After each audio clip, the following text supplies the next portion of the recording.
Jim Seybert, I am so happy to have you back. I am. You were the first call. You were the reason. Remember your call when we first started doing Zoom calls and we had Zoom hackers, Oh, yes. right? And they came on with their guitars.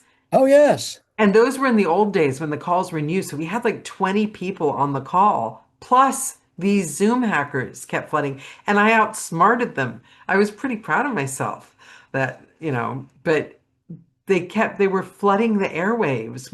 I found out later that it's a thing. They got the Zoom links off Twitter and they shared it on Discord Huh.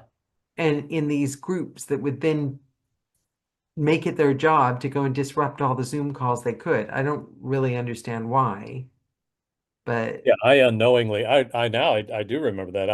I unknowingly put the Zoom link that you gave me out on Twitter well, I and mean, as you would. I think yeah, I used to do it too at the yeah, time. That was the only way how did we know not to? yeah. Why would we think somebody would do Right. something as stupid as that? I don't even have Yeah. it Twitter or whatever. I think it's X. I don't even have that anymore. They've evidently, I know I got off Twitter And too. there's another one called Threads that I keep getting some so and so just joined Threads and you should check out what they've said. And it's like, Yeah.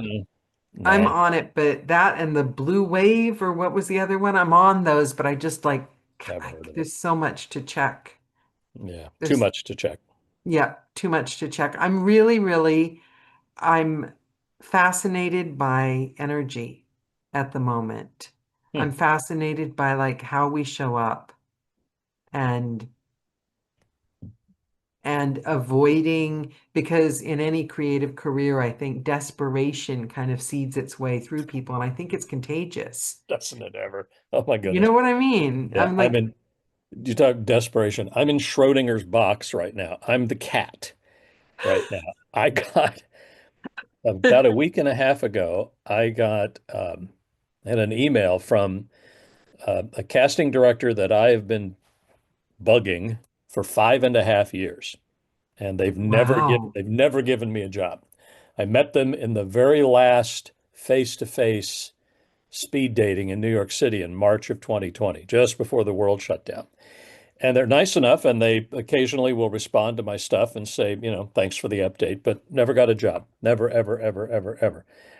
Um, about a week and a half ago, I get an email. We'd like you to audition for this book. And they work for a major publishing house, and they are producing the book for probably the largest entertainment company in the world. And wow, I mean, the book's going to be huge. It'll shoot to the top of the list just by virtue of who the author is. It's a memoir. So I wow. thought, wow. The first thing I thought was, well, this is cool. And then immediately, why did they pick me? This must be a mistake.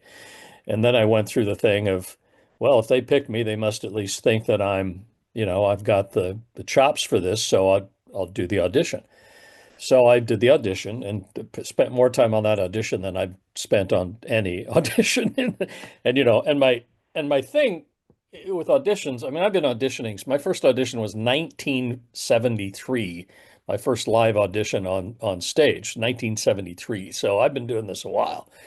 And my thing is just audition and then forget about it. Well, this one was so huge. I mean, there's no way I'm going to forget about this one.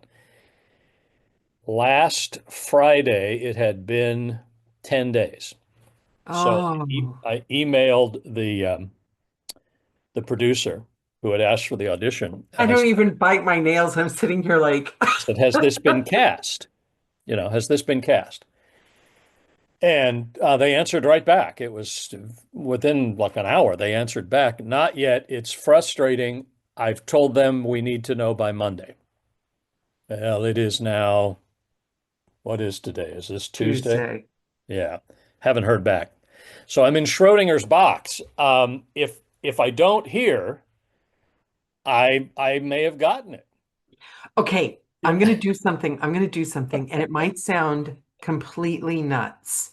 It Okay. does sound completely nuts. Are you willing to go on an airy fairy woo woo branch with me here? What the hell? Okay.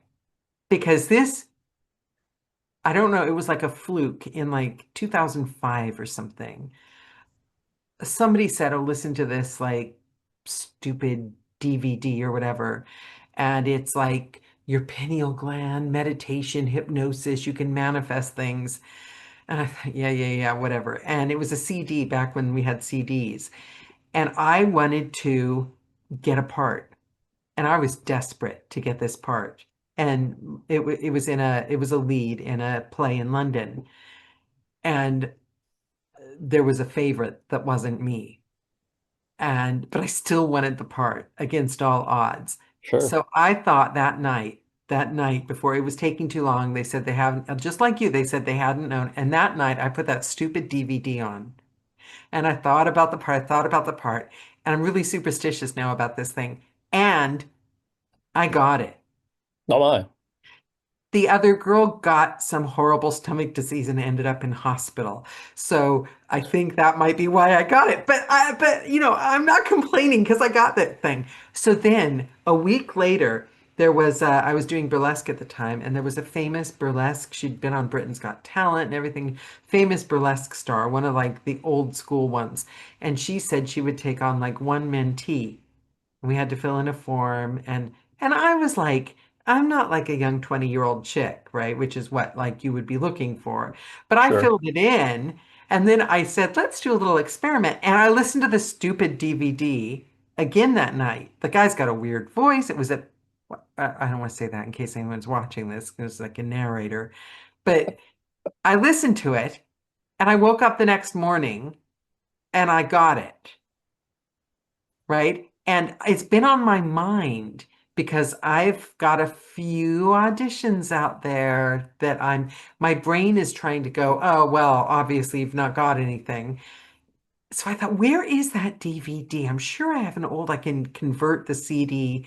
Couldn't find it all day I spent today, which is why I think you should listen to it tonight. It's on Amazon. It's on Audible. Hmm. So I'll send you the link Okay. and you listen to it tonight when you go to sleep and think about the book. I'm telling you, it's magic. It's Well, like here's the thing. magic. Here's the thing. It's really encouraging to think that. I mean, another thing that ran through my head when I saw this and I saw, who wrote the book and who's about and who's publishing it and all, the people that I would have thought would be on the audition list, I'm going, oh my gosh, you know, I'm I'm included in that list. And it scared me. In fact, I wrote back to the producer. I said something like, thanks for the vote of confidence or something. I'll be scared to death if I get this. So No, Jim, I don't you know. got to step into your power, my Oh friend. yeah. I mean, and they answered back in the affirmative, but it was just weird. You said something that touched me off about, your head being somewhere else. So I thought I'd share that little story about I being in believe it, Schrodinger's box. I'm the cat, and I don't know if I'm dead or alive at this point. but it's And as long as I don't exciting. hear, I am both. But it's exciting, isn't it? Yeah, it is.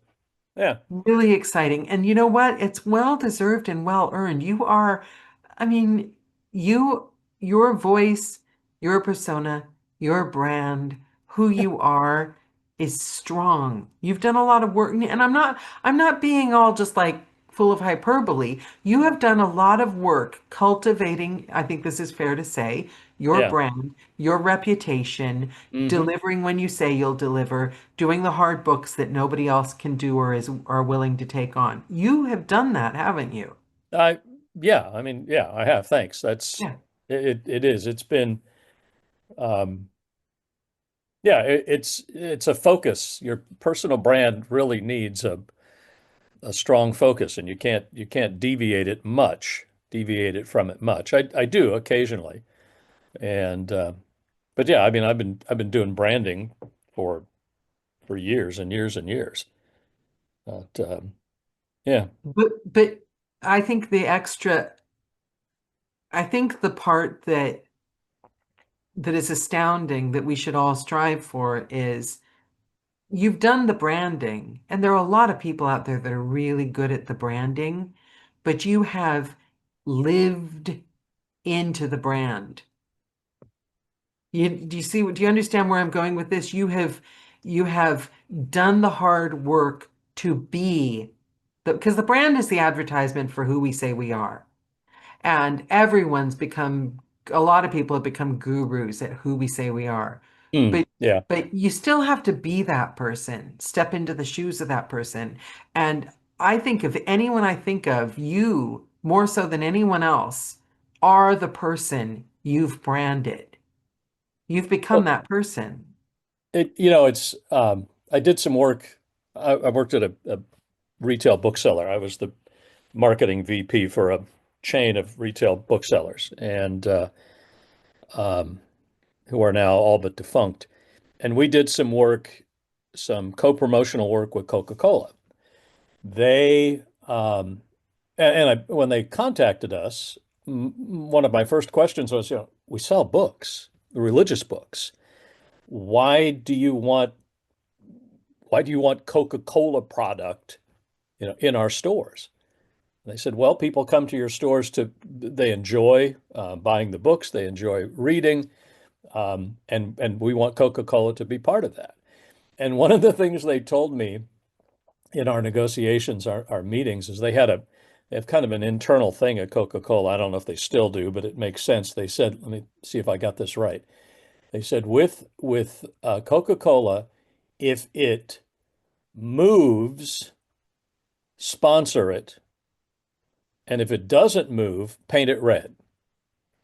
And so they wanted to be everywhere that people were enjoying life. And it was one of those things that's like, okay. And then I started looking at Volvo. Everything that Volvo ever did with their advertising was all about safety. Everything that Maytag ever did with all of their advertising was about dependability.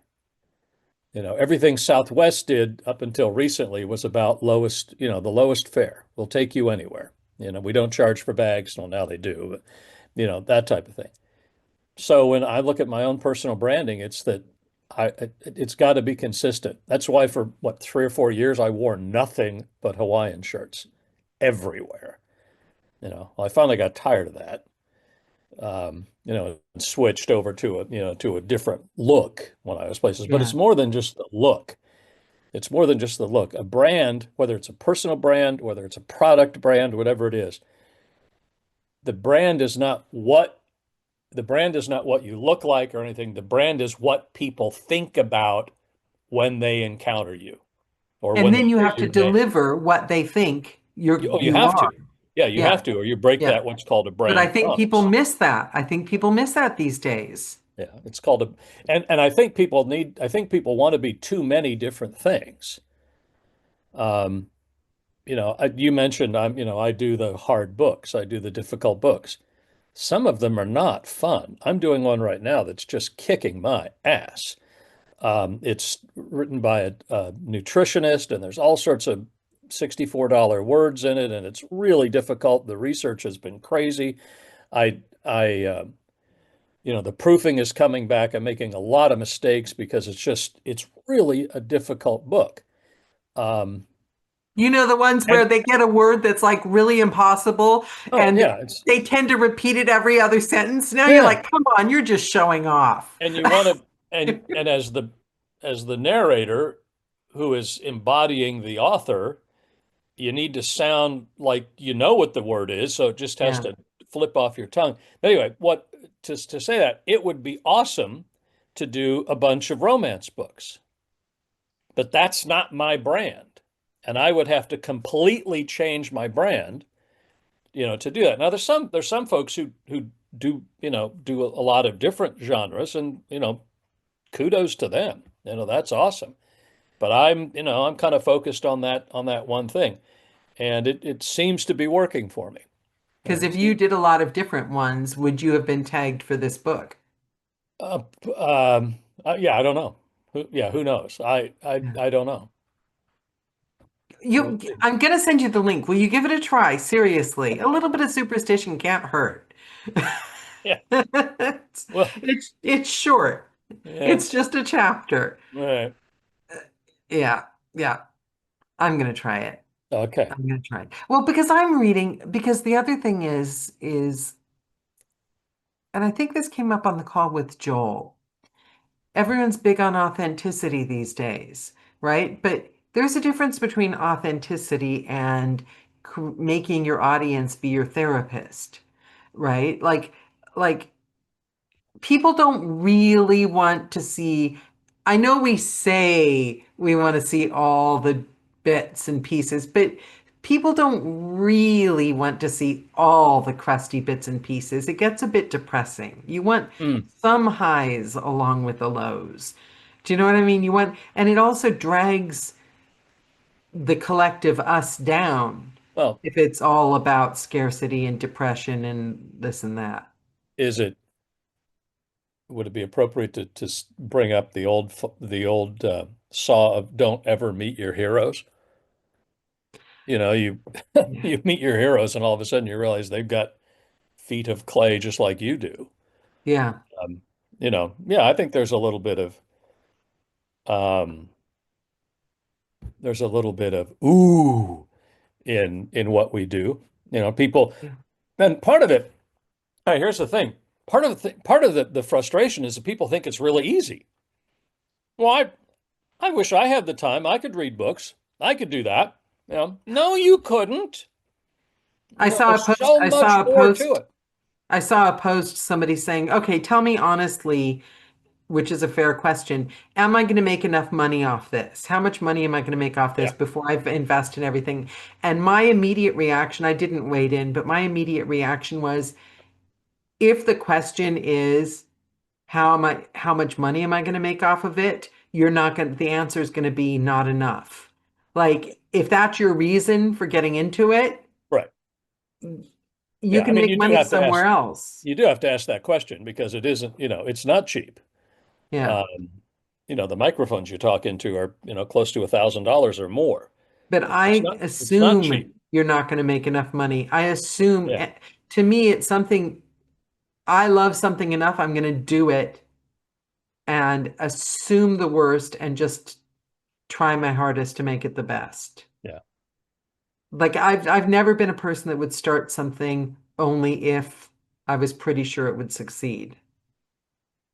I've Well, just yeah, never been that person. yeah, yeah, I agree. I just jump in.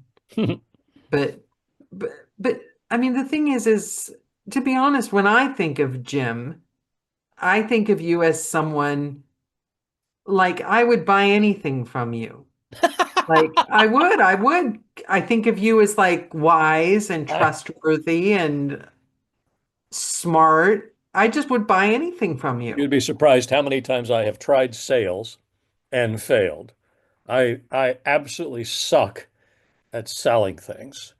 I was always on the marketing side, always on okay, we'll create the story, but somebody else has to go out. When I in 2001, I quit my corporate job and hung a shingle as a consultant for a publishing consultant to help publishing companies market their new books. And I remember sitting in the office of no, I was on the phone, not in the office. I was on the phone with the CEO of Zondervan, which is a major Christian publisher now I think they're part of the HarperCollins family now, I think. Um, I can picture the guy's face. We're on the phone. We talk for about 10 minutes. And finally he says to me, "So Jim, do you want me to buy your services or not?" Because I had not gotten to, I hadn't asked. It's like, oh, yeah, I didn't get the sale. I didn't land that client. It was all about, let's talk about ideas, let's talk about, but I never got to the close. I I'm the same. absolutely suck at selling. I have literally tried to talk writers down in money. I have literally talked myself out of money. Yeah. Um, but that's a hard one to overcome. Yeah. I've read books. Yeah. All sorts of books on how to sell things, and I finally gave up. I found after see, 13 years of trying to make it as a consultant, and don't get me wrong. I mean, I had some pretty decent successes until 2008 when the economy fell apart. But um, I never felt comfortable selling things. And I admire people who can sell things. They are they are just amazing. And I've interviewed them and I've talked to them and I've read their books and I've tried to figure out how they do it. And They man, have thick skin. I don't know. There's just I mean, I have some friends who are just a guy named Pete who could sell. Oh my gosh, he could sell ice to Eskimos. I mean, if that's appropriate and whatever. Anyway, I do what I do, and it's fun, and I enjoy it about 60%, 70% of the time. Yeah. We call Yeah. it a job, because it's not always fun, but yeah, it's a But good gig. It's a decent gig. but I don't know about you, but it's like there's what social media thinks the state of things is, and there's what your actual life thinks the state of things is. And so I can be like working along and busy as anything, and I should be getting in the booth. And instead, I'm looking at posts on Facebook with people talking about scarcity and how they're not getting booked. And I'm thinking, it's like the cheek of me to be like desperately like chasing that deadline and think that I might be unemployed. Do you know what I mean? It's like a weird dichotomy because you're always really, really, really busy as a narrator, and you're always also unemployed. Yeah, I mean, that's not just narration. It's anything, Yeah. anything that has to do with acting. Uh, Even corporate jobs, though, you just don't know yeah, it.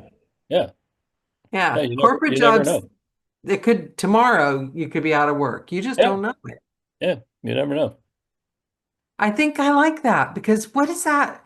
Remember that old cartoon with like the thing that would chase the thing and always try to kill it? The Roadrunner? Is it the Roadrunner? Yeah, And who was chasing him? Coyote, The coyote's Wiley, chasing Wile E. Wiley Coyote's Coyote. chasing the Yeah. Roadrunner. I feel like narrators, we're kind of like the Roadrunner. Like, because we know. We know. You know, but we always kind of like get the next gig, don't Beep, we? beep, beep, I beep.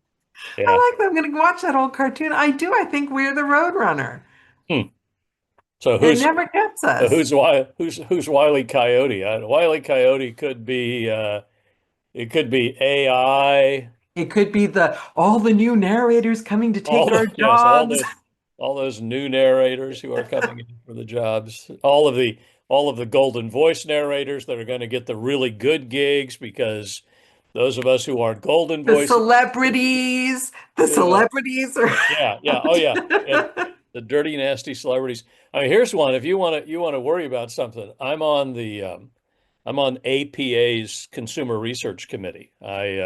Because with my marketing background, my corporate marketing background, I had a lot of experience with consumer surveys. So I asked to be on the committee, and they gladly, or they tell me they were very happy to have a narrator come and sit on the committee.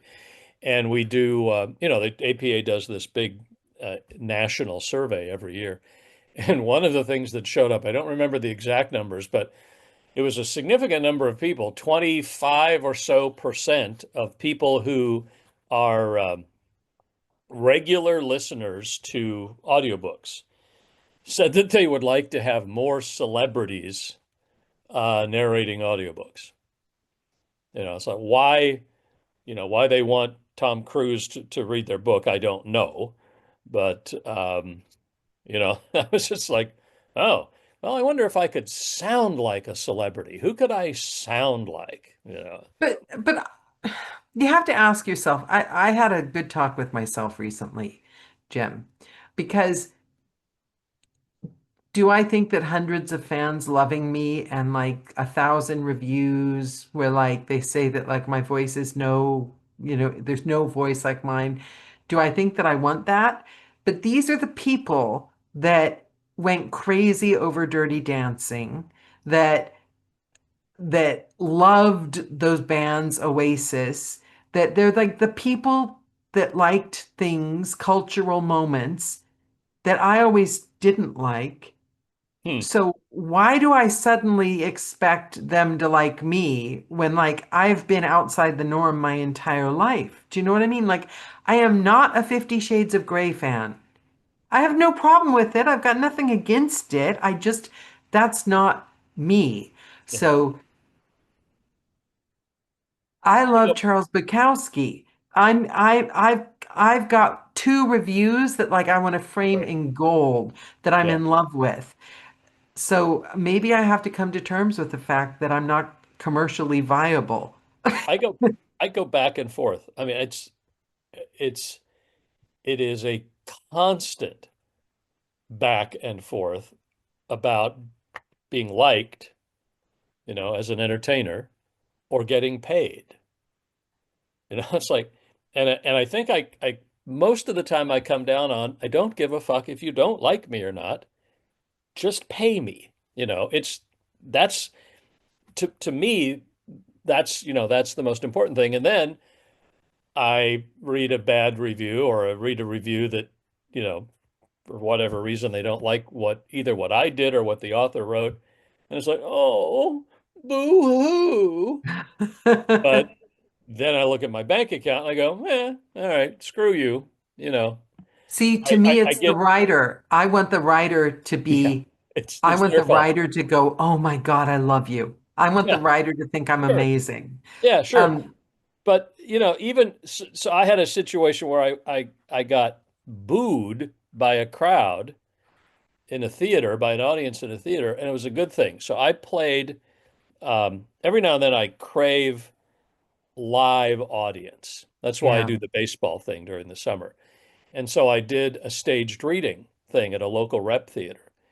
And I played a pastor who kidnapped a young girl going into an abortion clinic and Oh, held her against her will in a basement way to get booed. to take her to term. It was a play called, senior moment, Keeley and Dew. And it won some awards back in the late night in the 1990s. And this rep theater has a feedback time after one of the shows, one of the evening shows.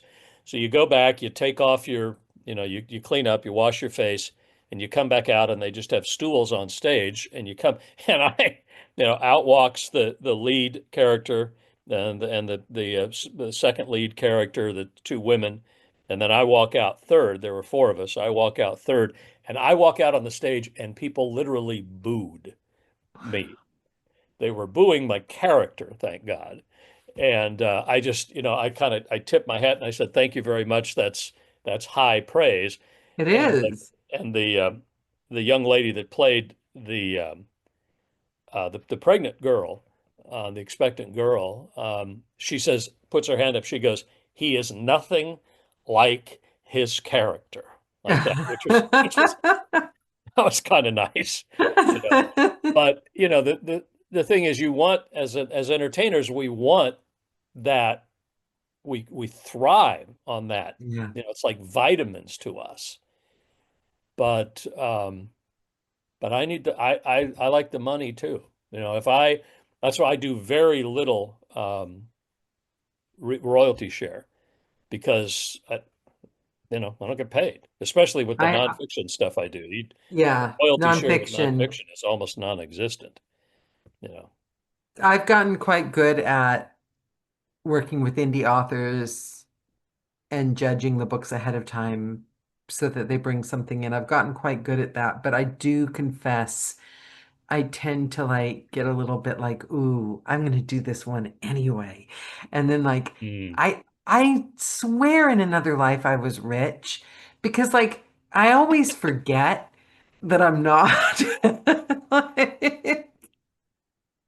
Like, I think that like I should just be able to record for the sake of it. And that's why we have side jobs. I mean, I all my, all my life I've had side jobs. Some of them have been 40 and 50 hour a week side jobs, but I've never gone away from the real goal, which is to entertain people. But that's just being an actor. It's so weird to me, the whole people are like, should I leave? And the shame through the time I've done this, narrators I know that have like had to get a day job, like it's just being an actor. That's what you do. Actors are unemployed a lot of the time. There's no shame in getting a day job. It's part of the job. But they feel like they're less of a narrator because they can't maintain the full-time stuff. And I just think that the things we do to ourselves, the games we play, Hmm. you know what I mean? It's like such a waste of time. Yeah. We could be doing other stuff like marketing.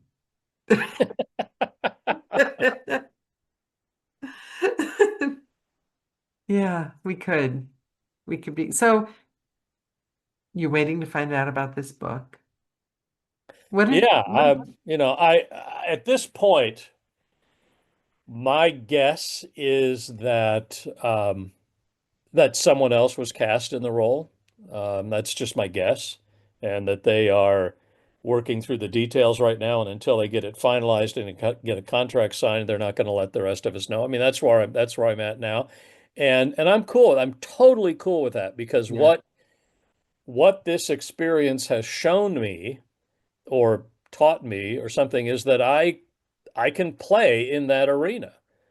I personally, so I, it has encouraged me on a personal level. I was like, oh wow, this casting director who is the top of the top of the chain. Um, After 5.5 years, has seen what I am doing, and has gone, yeah, this great big book he might be able to handle that. Because here's the thing, casting directors are not going to waste their clients' time by giving them auditions that are that they don't feel can handle the book, Oh, of course not. you know. And so they're not doing the narrator a favor. Oh, well, I'll throw him a bone. They want to make sure that if the author Wait, or the wait, producer, wait. I'll in take this that case. one step further. Casting directors want to impress the quote unquote customer. Oh yeah. So the casting director is going to find the best people they possibly can that will make them look good. Yeah. That's the ultimate faith. They would not, they're not going to throw you a favor. They Right. want to make sure make them look good. Yeah. Yeah. So it's been in that case, in that regard, it's been a great experience. If I am cast in this, um, I will be. I'll be scared to death because the expectations will be so high. They've told me that this book's going to they'll have a director. So that's awesome. There'll be But somebody. what would you be scared of? Oh my goodness, the expectation of the performance. You know. No, it's not even a thing. Uh, Once you've bagged the role is yours. That means oh you were yeah. meant for Oh the yeah. No. role. And you've Uh, done how many books? yeah, a lot. Yeah. So Yeah. Jim. You're I, not. I I'm really afraid of hard work. Um, this But the more you love, but I do understand though, because this the will more it take matters when it's your first chance with that publisher in that arena, you want to impress the publisher. I and this get will what you're take saying. this book, regardless of who gets it, it will take a lot of work because it's a great story. It's a memoir, and I know enough about the individual's life just during doing the research before the audition that it's there's going to be some tragedy in it. There's going to be some incredible elation. Um, Wow. you know, The dream lots of highs job. and lots of lows. I'm looking You're forward to whoever does the book. I'm looking forward to listening to it because I think the person's story is yeah, will be a good one.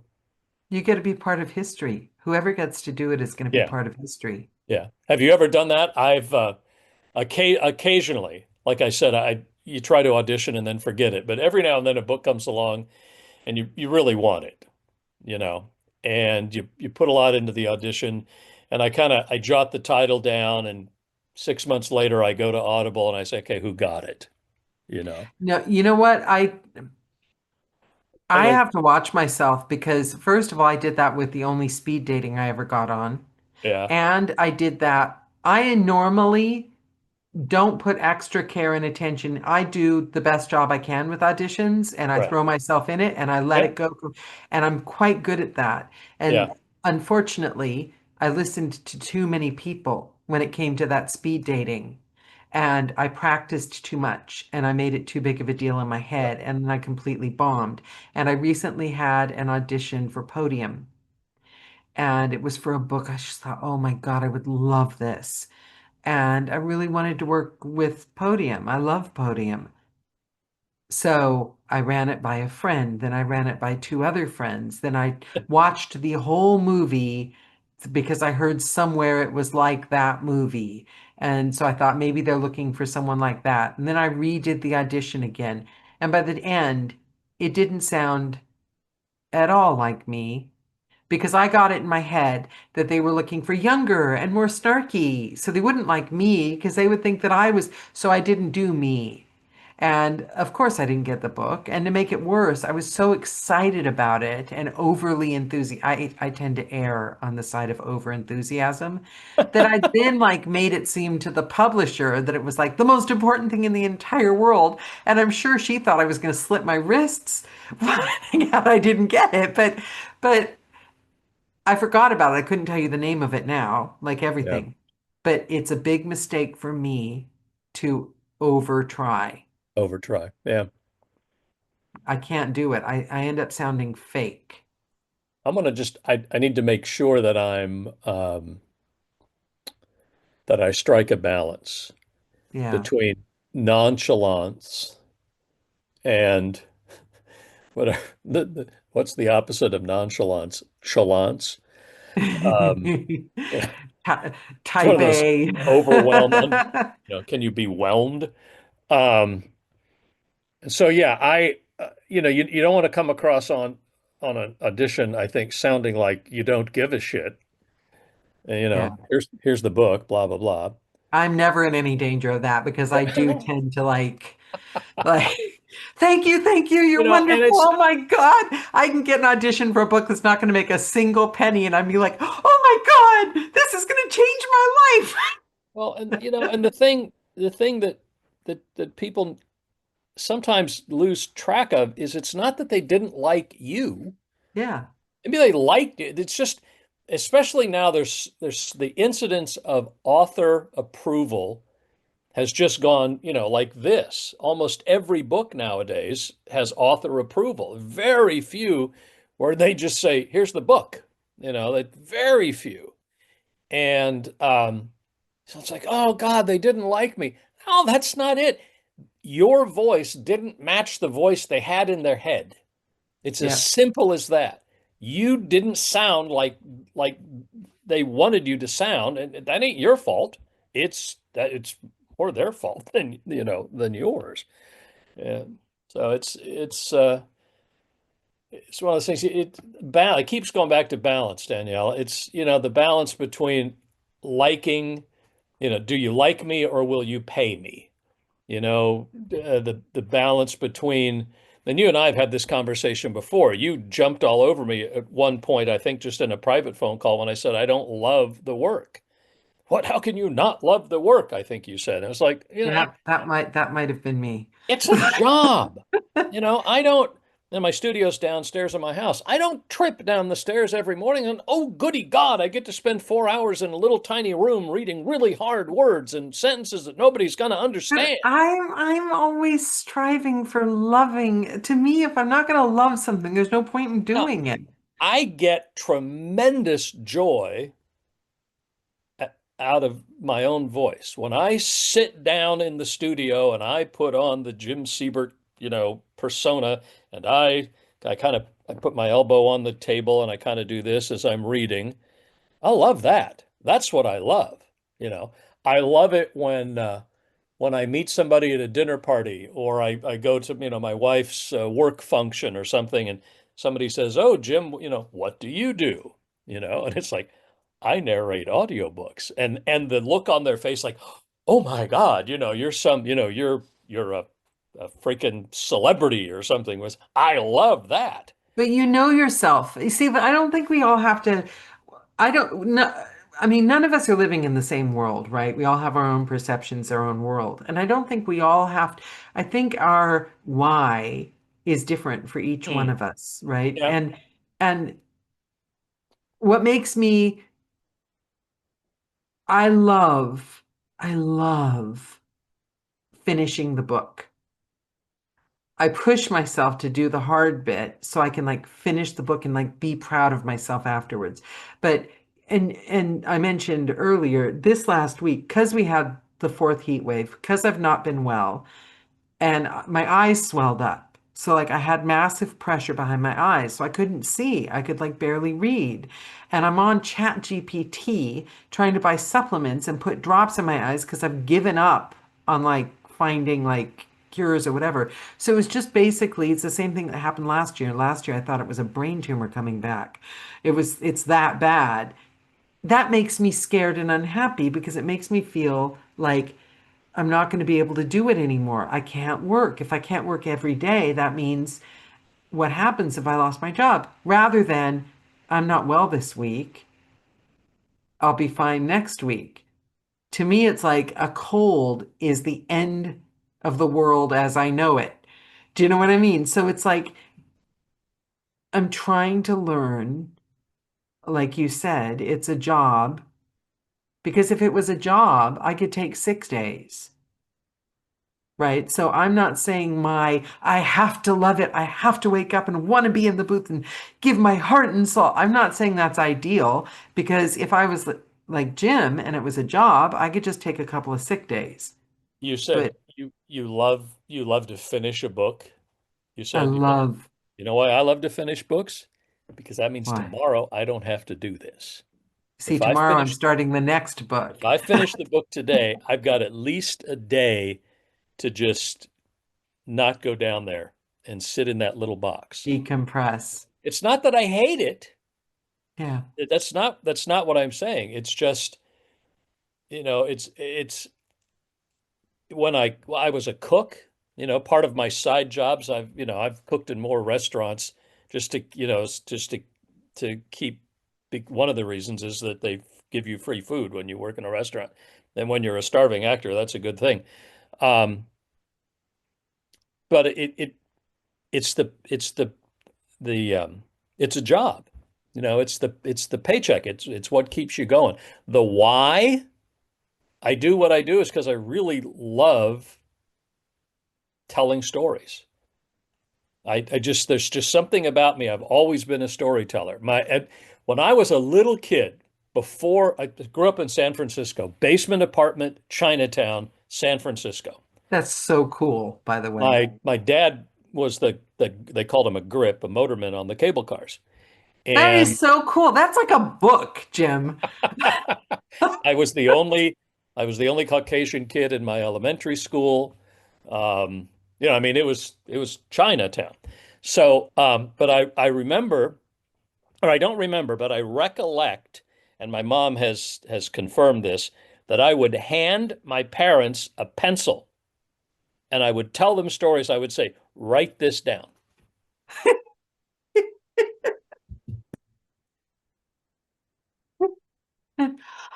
I have been a storyteller for 70 plus years. Some of the stories are horrendously inaccurate, but I've always been a storyteller. That's why I think marketing was kind of the way I went rather than sales, because it was telling stories about the product, whether you bought it or not was. And then I went on to being a disc jockey, and I was a news announcer. So reading the news is telling stories. I was a news announcer during Watergate, and that whole thing, and the mid 70s. Um, and telling those kinds of stories. And so that's probably the why is I love to tell stories. But I think you've I mean, I can learn from you in that I think I expect my career to carry too much weight. Like I expect to be in a state of complete joy at all times because I think if I'm not being joyful, then what's wrong with my mindset? I'm not, it's like I expect to be healthy all the time. I don't want to just be like not miserable. I want to be like running around. I asked Chat GPT, okay, so how long is it going to be before I get back to 18,000 steps a day? And you know you're in trouble when Chat GPT is embarrassed. I don't even I don't know how to even get on that or to that. I mean, I know what it is. I'm not going to pretend that I don't because I'm sorry. I mean, I would never have it write a letter for me. I would never. Why would I? If I'm creating something, I'm creating it. I'm not going to listen to an audiobook with a robot voice, but if they do have robots come in the house and clean, I'm sorry, I'm getting one. And and I'm sorry, Chat GPT gives me a list of supplements, tells me the reasoning behind it. I can look it up myself and doesn't do what the GP does How and is look that? at me I'm like I'm I'm, I'm crazy. curious. How is Chat GPT different? So now when you go on the Google and you type in, give me a list of supplements, it's AI that does that, right? So If I go on Google and I type in, I have, because what I think it is, what the doctor said was mast cell activation, chronic fatigue, whatever. I type that into Google. And okay. the first thing I guarantee they're going to say, no matter what symptom I put in, oh my God, it is probably not, but it could be cancer. Go see your GP immediately. Or it could be a tumor. It's either cancer or a tumor, according to Google. Every medicine, every supplement, if I go on it, Google's going to show me all the reports of all the people that have died taking it. And like how I have to go to my GP immediately. But when you go to your GP, they have 5 minutes Well, or you're in 10 the minutes. UK, so it's not immediate. Well, it isn't immediate over here anymore either. Yeah, Yeah, but I mean, whenever you can get in there, they've got like right. 5 or 10 minutes. So they only want to talk about the one symptom. And unfortunately, the minute you become a middle-aged woman or man, I'm assuming, there's not just one symptom. Your whole body's like a big red stop sign. And Chat GPT, I typed in, I'm not, please don't anyone watching this show go on Chat GPT, do something medically, and then sue me. Because I am not recommending that you get your medical information from AI. Oh, I How love is that. how is Kim, can I say that AI out loud? how is Kim, AI Kim's any less credible than your spinster aunt who's going to tell you what to do, or your neighbor, or the But also, I don't take it as do this. I read what it has to oh say yeah, and then I use my common sense. it's kind of like you know remember Wikipedia? You know, Yeah. we we used to. I taught some adult ed classes for a while, and I would tell people, most of your teachers, your instructors will tell you not to use Wikipedia. I'm not going to do that. I'm going to tell you to use it, but don't quote it.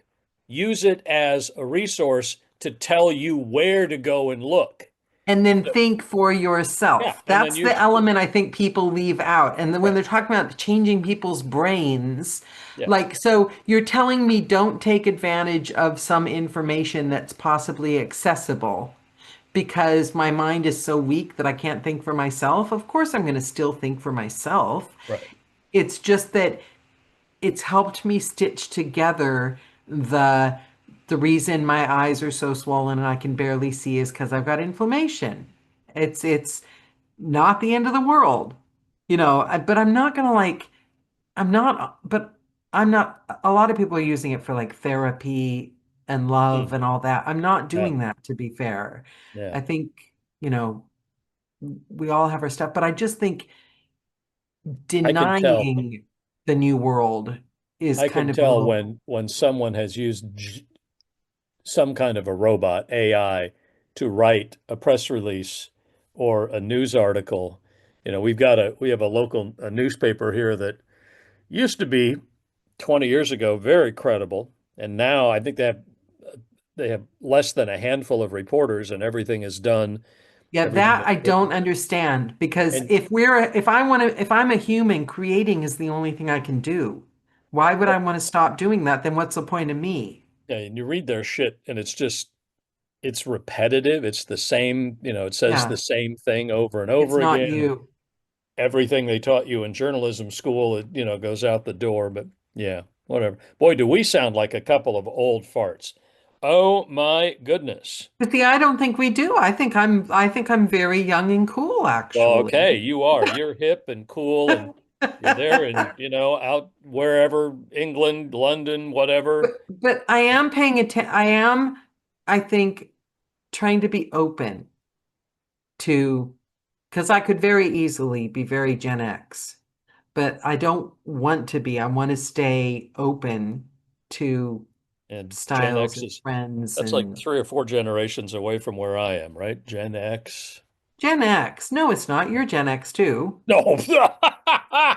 No, no Yeah, way. you are. You got to be No, Gen X. no, I'm an aging boomer. Are you a boomer? Oh my God, you look awfully young. Hey, boomer. Hey, boomer. Yeah, no, Oh, you act Gen X.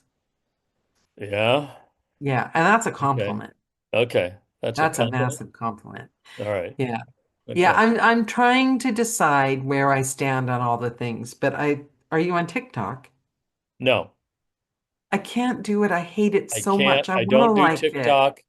When people post, I have a couple of narrator friends who do TikTok, and they'll say, "Oh, did you see my TikTok?" Nope, sorry. I'm not on Discord. I'm not on TikTok. I I'm don't not do on Discord X. either. I don't do X or Threads. Probably easier to say I do Facebook. I'm a Facebook whore. I'm on Facebook all the time, and Yeah, me too. Instagram and LinkedIn. Those are the three social medias. Interestingly, my daughter has a doctorate in marketing data analysis, and she is the social media maven at a major university in the South. And so she does all of that stuff. And if I have any questions, I ask her.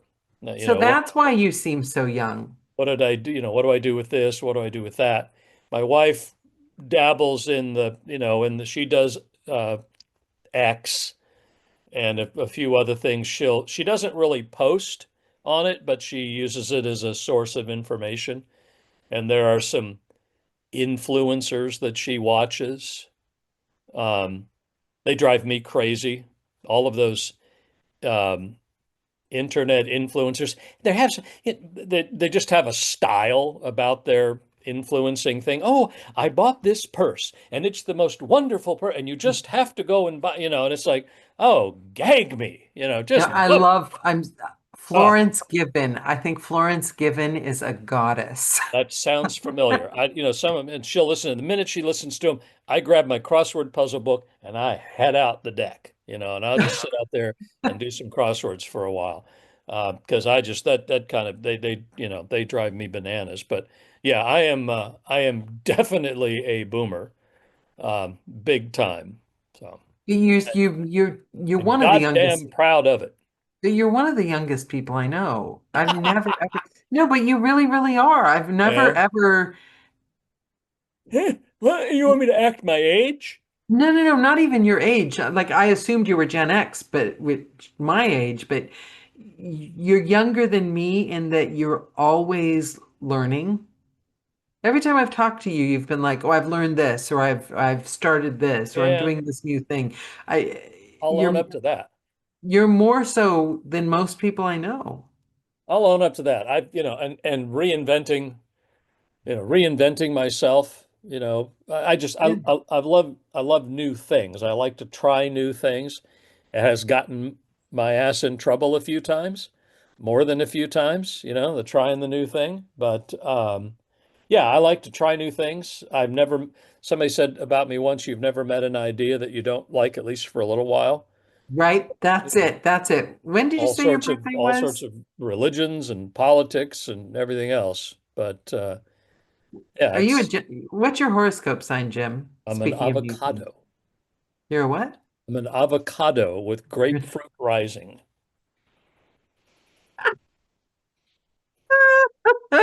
That's Tough the best one I've skin, heard yet. tough skin, soft interior, little seedy.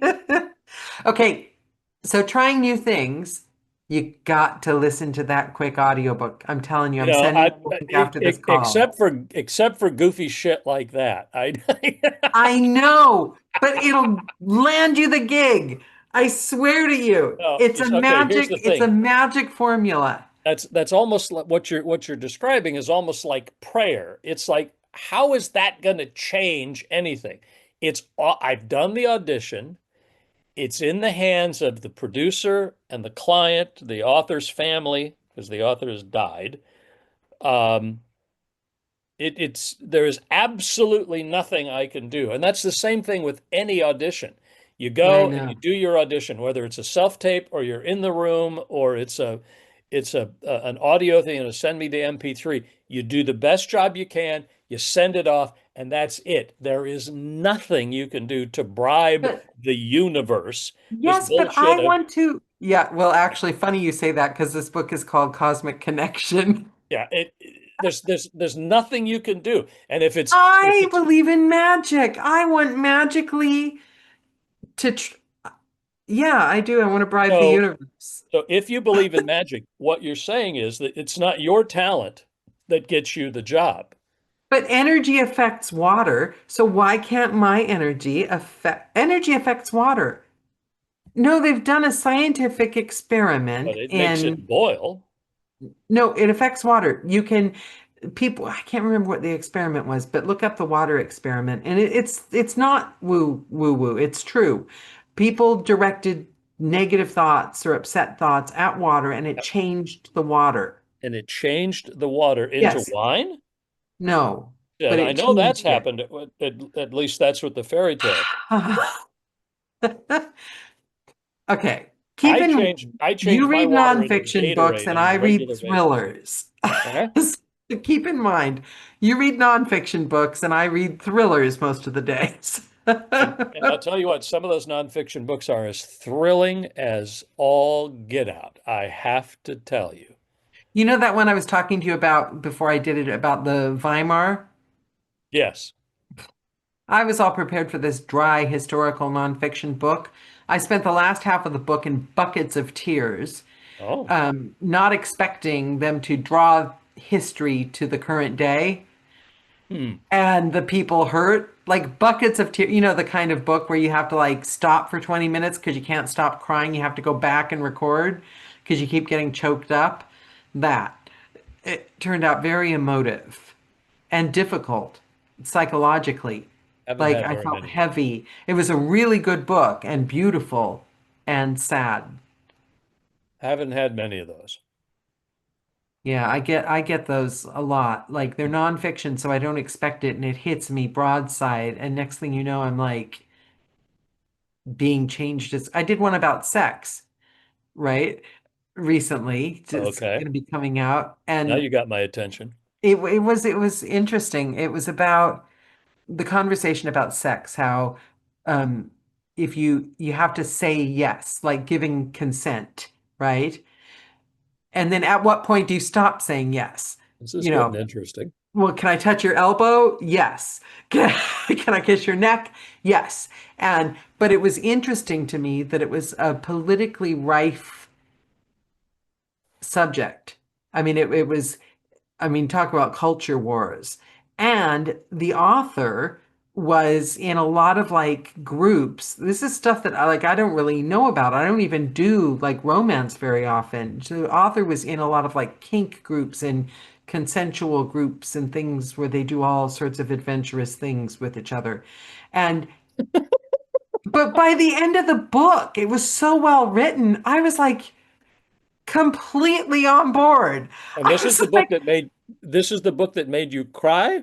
oh no, I didn't cry on this Oh. one. This one Oh, was okay. really, really, but it changed my life. It changed how I view the world as a human being. And I've found that with most of the nonfiction books I've ended up with. They've changed my viewpoint. They've changed my opinion of the world. They've changed me dramatically. And it was a book that I would never have sat down and read myself. Yeah, that's true. I've done a considerable number of the books I've done have surprised me. That oh, that's interesting. I would have never read this. Yeah. Sad thing is I can't remember the last time I read a book for pleasure. Probably a year and a half ago that I sat down. I was on a cruise. I read a book about, it was a book about baseball. I really like baseball. I met the author. She gave me a copy of her book and I read it on the cruise. I think that was, yeah, a year and a half ago. The last time I read a book for pleasure because I'm always reading. For work. Yeah, narrate And for work. yeah, I could sit and chat with you forever. we have run out of time. Yeah. Give us one last sentence, one last bit of advice or wisdom. One of my favorite lines from MASH, the television program, was the psychologist Stanley, who was standing in the OR while BJ and Hawkeye and everyone was operating on wounded soldiers. It was very, very cold out in Korea at the time, and he Stanley sticks his head in the door and he says, "Ladies and gentlemen, take my advice, pull down your pants, and slide on the ice." You actually used that one last time, but to be honest, it's so good. You could It's use it on every call. It's so good. It There is. you are. Thank you for your time, You Jim. bet, Danielle. Take care. This has been Hope you're wonderful. feeling better soon. Yes, I will be. Chat GPT's got me in. Don't take medical advice from Chat GPT on my word. Doc, Anyone out there, for the record. Dr. Chat GPT. There you I go. still say you should listen to the Magic audiobook Yeah, all tonight. right. Bye, Jim. Let me know how it goes. Will do. Mwah! Bye, everyone. Thanks for joining. Bye bye.